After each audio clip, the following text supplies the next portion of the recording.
Hey everybody, I'm at my house. I'm getting ready to take off and go up to Hernley's Polaris Indian dealership, about a half an hour away. We are going to do a test ride on a new Super Chief Limited.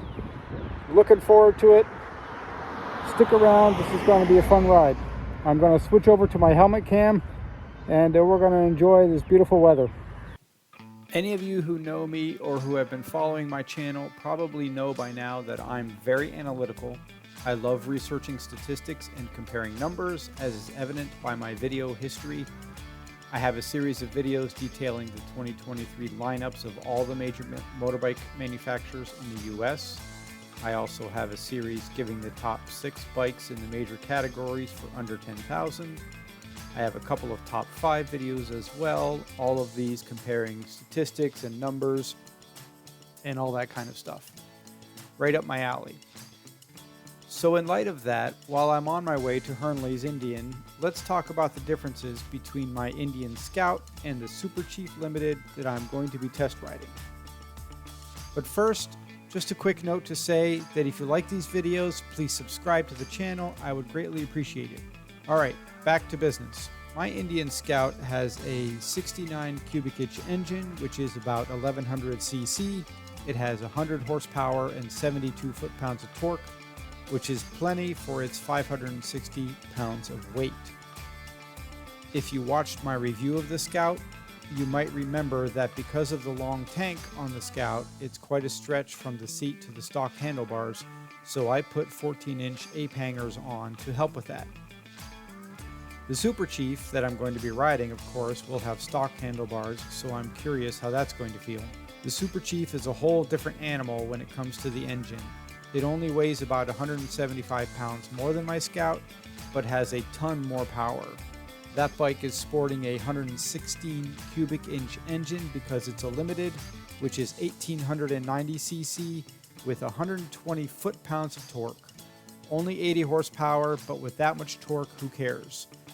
So the power to weight ratio is much higher on the Super Chief than on my Scout. Because this is a Super Chief Limited, it has all the gadgets on it, a touchscreen system with Bluetooth, GPS, keyless ignition, different riding modes, etc.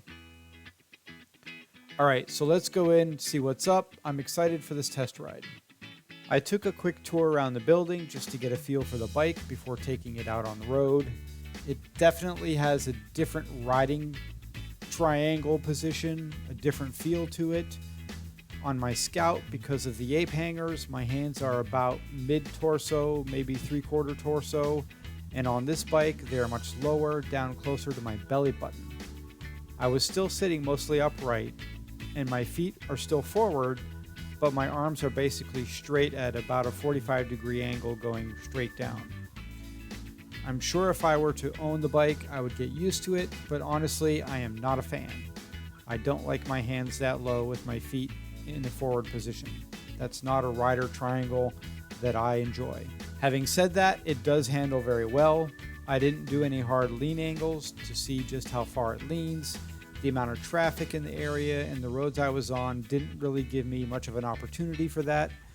I did take a tour around a small parking lot to try to get a feel for how it handles at slower speeds, and wasn't real confident with the handling. I did notice the extra weight at that point at low speeds, but I'm sure with a little practice it would be fine. Part of what contributed to that was the clutch.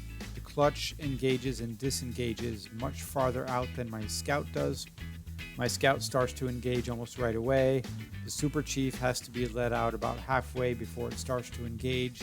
So finding the friction zone at low speeds was a challenge in the 10 minutes that I had on the bike. And of course, as expected, this thing has massive amounts of power to it.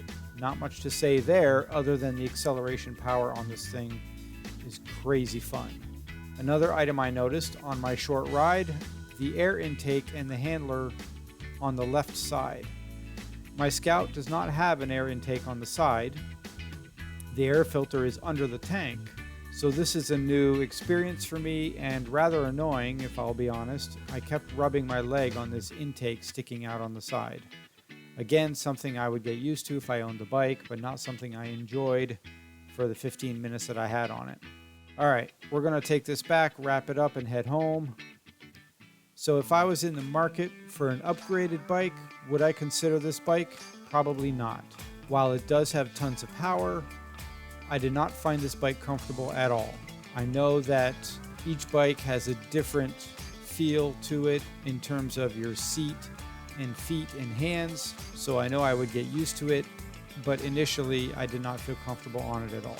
And honestly, it's not appealing enough of a bike in terms of looks to go through the process of making that adjustment.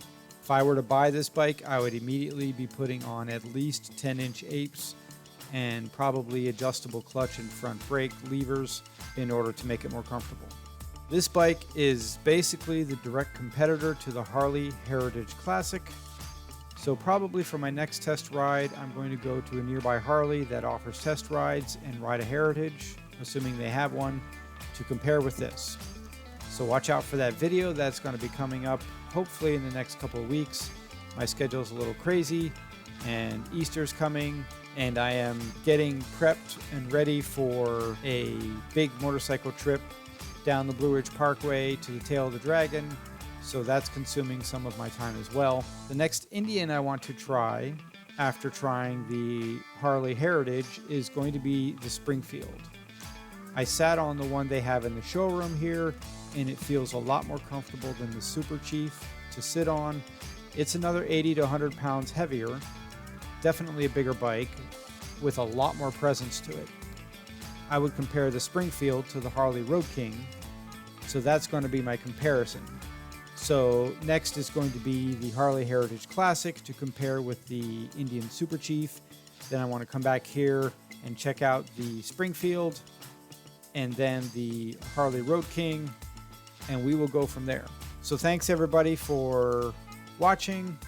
Thanks for all your support. Take care. Have a good one.